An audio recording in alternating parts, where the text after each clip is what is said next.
Hey everyone, Zero in the house, and today we're back with another episode of WOTV Final Fantasy Brave Exvius. It is the 11th of August, and we're here with a lot of new things to talk about. Let's take this step by step. Now, we'll always check the challenges first, and we'll have a look. And notice that we have a new bingo board for the new feature vision card, which is Starlit Thrist. I hope I spelled that correctly, or Trist. We'll have a look at that vision card very shortly. And what does Starlit Thrist comprise of? What is this card all about? Well, if we have a look at its stats, well, its perks once it's maxed out, it'll give us Ice Unit Slash Attack plus 35, Ice Unit Spirit up 8, and once it's level 99, it will give us Ice Unit Pierce Attack Resistance up by 20. That is actually a very interesting buff. Now, what I found interesting is that in the news, it was mentioned that Lemure will get an upgrade. So obviously that is not mentioned yet because she's not a replayable unit. And that is quite interesting, isn't it? We have the vision card that has Lemure as a boosted unit, but she's not available yet. So they had to cut that out from the current vision card. Nonetheless, if we give this card to any Ice unit, they'll get 15% luck up, which is really nice. And if we give this card specifically to Valeric, he'll get attack up 15% and accuracy up 15.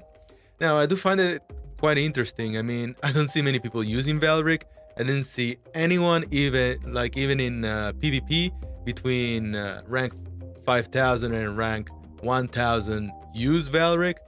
So to me, this vision card is pretty much like not really useful unless you want to give this to our main man, Iceman Laswell. I think Laswell will make the most out of this card, especially with the fact that it has luck up 15%. So if you have a team revolving around ice, I do strongly recommend pulling for this card. But I wouldn't recommend trying to get this card to then give to Valeric. So if you have your Laswell ready for EX, level 99, this is a good card to work in the back. Now, yes, you can get this card guaranteed after 10,000 Visure, but you can also get, well, we don't care about this one. This is like, we care about this banner. If you just want this card one shot, don't wanna, risk your free Visure and are determined to build it to level 99, then I will probably pull this banner. It guarantees the card in one shot, although it is for paid Visure. But then in the long run, if you want to have a nice team, this card will fare you very well. Moving on. 5 UR vision cards guaranteed for 10,000 for 10 summons, for 10 summon, for 2,000 paid Visure. Very interesting. You can retry this once, but I still think that we've had better version of this banner. We've had 10 guaranteed UR vision cards in the past. That was for the anniversary, if I am not wrong. And we are not too far from the 1.5 anniversary, so I will probably hold your paid Visure and save them for a valuable banner in the future. Moving on. Yes, we'll talk about the raid, but I will probably not pull any of this banner as per usual. I'm just gonna quickly go through them because it's pretty much the same every week. And except for this is quite interesting. Now, this is no different than a standard 2000 Visure pool because it has an AMR Plus included, but you get it for about a third of the price. And if you have your roster already filled up, then I wouldn't even bother, We already have the notification that the 1.5 anniversary is coming around the 21st of August, and I do think that this is a way to steal your Visure and make sure that you're not prepared for what's coming in the future, especially with the Final Fantasy VII Remake banner being just behind the door. It could come next week, it could come in 2 weeks, it could come just at the end of August. And if you're interested in those 4 units plus 2 vision cards, let me tell you, then you want to save as much Visure as possible. And for the rest, that is all repeats. And yeah, Let's actually, instead of going to talk about the rest, let's talk about the raid. Now, this time, the raid is Leviathan. So the standard raid is Leviathan, with the rare raid being Demon Chimera. And if you beat Demon Chimera for 5 times, you'll get the Summon and the Vision card. Now, what do I think about the Summon and the Vision card? I do think that the Summon is more valuable than the Vision card, especially if you already have the UR version of this card, which is Maidens of Rose. That was a limited Vision card that came up not too long ago. If you have pulled for that card and have it somewhat even semi-built, then don't worry about building the Demon Chimera Vision card. Do focus on the Esper because it has some really good notes, such as 25% resist to disable. Disable is such a big thing, especially with EX Dwayne and King Mont having disable. If you have resistance to that, then you're golden. And if you want to give this Vision card to an Evadi Dark unit, then such as Venera. So I think I might seriously think about maxing the Esper. Moving on. The main reward for this raid is actually the Knight armor, which is actually what I would consider the UR version of Armor of Light.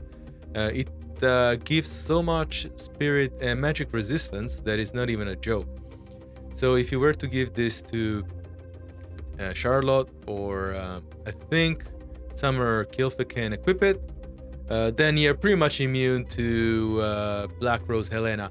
And some of you have been asking to make a video about how viable Summer Kilfa is, and I think I will make a video about her as soon as I finish this event and get a +5 Knight armor, because then, you know, we'll have her fully kitted out. Even if she's a level 99, she'll be very viable against magic, especially with this new piece of armor.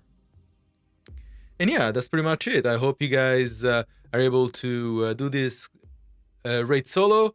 If you have Charlotte or any slash attack unit, doesn't have to be lightning, but if you have a level 120 slash unit, you'll be pretty much golden. Okay, why don't we go to the units? We do have 2 new EX units this time around.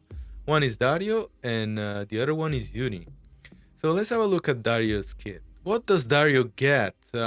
He does get a lot of, actually not a lot. He gets some spirit up, mostly HP up, which is valuable as a tank. But we're really interested in his 3 main skills, 2 that are upgraded and 1 that is earned at job level 25.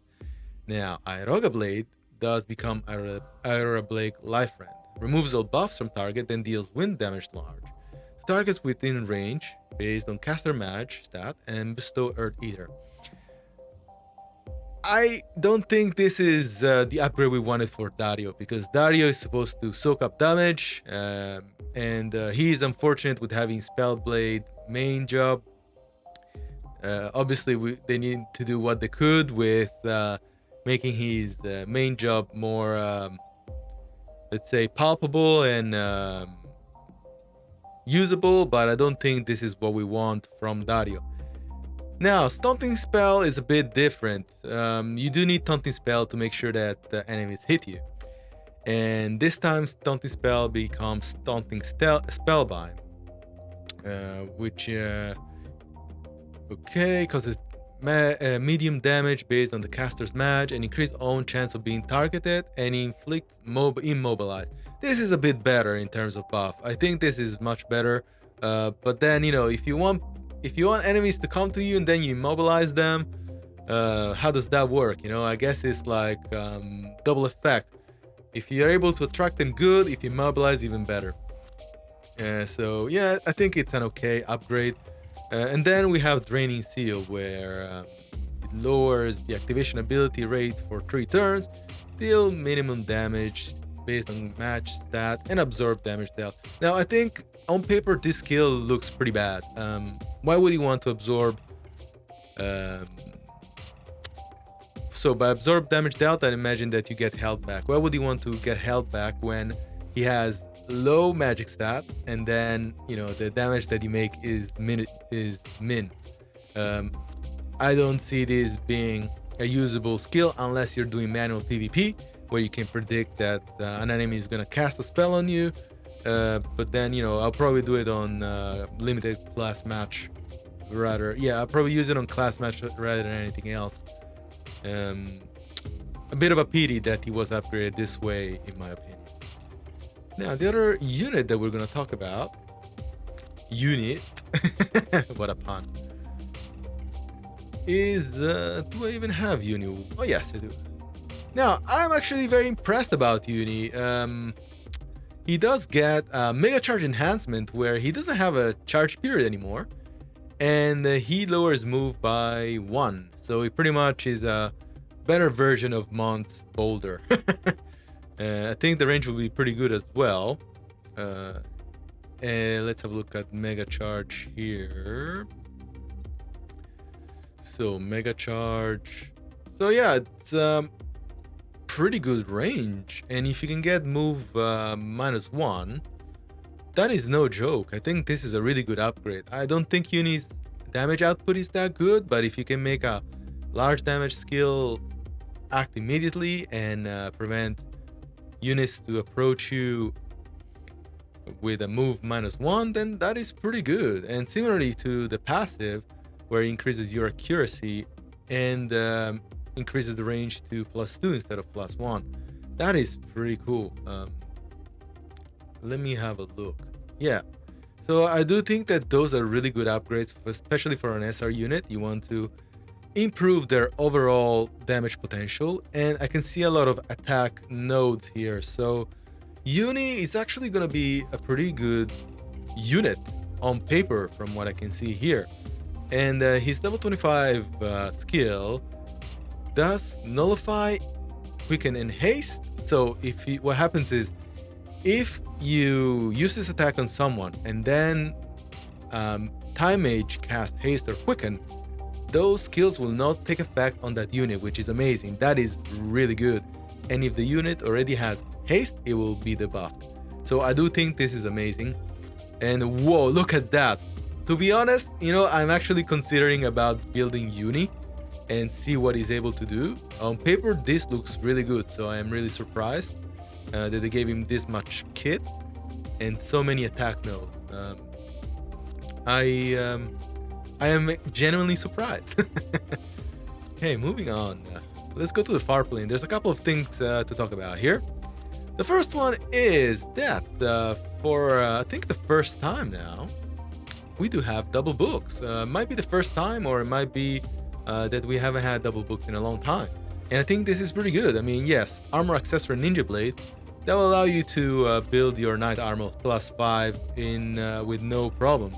I don't think that drops +2 does apply for multi, but you know, you're also getting energy boost. So I believe that what they want you to do is farm books, spawn the raids, and then, you know, try to do your 10 raids and so on. So that workflow works.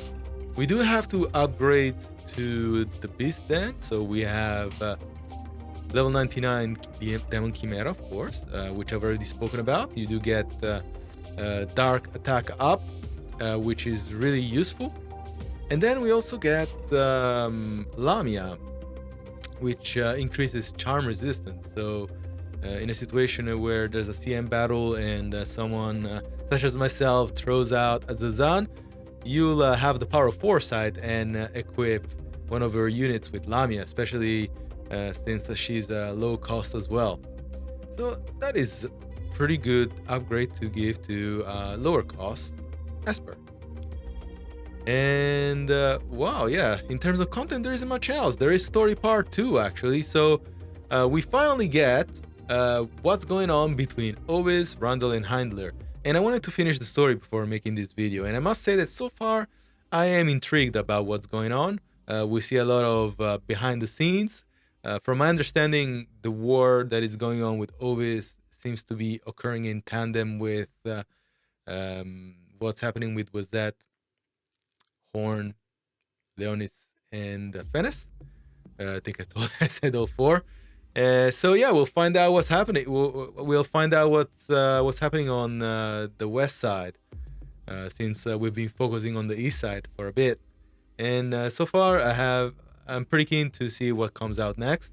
There's a lot of information of units we already know about, such as Saga and Goga, which I have, let's say, a bit more interest. I really wanted to know what was up with those units. So yeah, overall, I'm pretty happy with the story. A bit confusing for some if you haven't followed it from the beginning, but there is a quick summary of what happened. So pretty much, whatever you've been doing for a year has been summarized in 2 minutes by clicking on Battle 1. Anyway, I believe we'll cut the video here. Thank you very much for tuning in. If you stick this long, I really hope you don't mind giving us a like and a subscribe. I really would like to get at least 100 subscribes by the end of August. So I hope you're gonna help us with that achievable goal. Thank you very much, guys. I hope you enjoyed the content that is out this week. And until then, you guys have a good one. We'll catch you next week. Bye for now.